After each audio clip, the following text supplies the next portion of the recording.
Twitter सार्फिन के लिए माहाना कितनी फीस मुकर्रर। कंपनी ने सरप्राइज देते हुए बड़ा ऐलान कर दिया।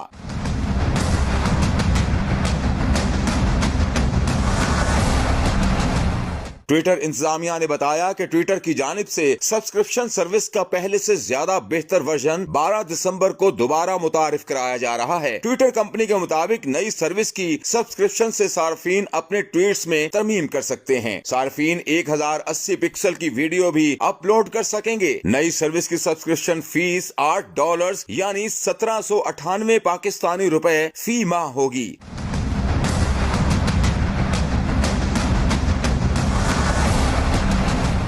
ट्विटर कंपनी ने यह भी बताया है कि नई सर्विस की सब्सक्रिप्शन एप्पल सार्फिन के लिए $11 फी माह होगी। ये ऐलान ट्विटर की जानिब से एक ट्वीट में किया गया।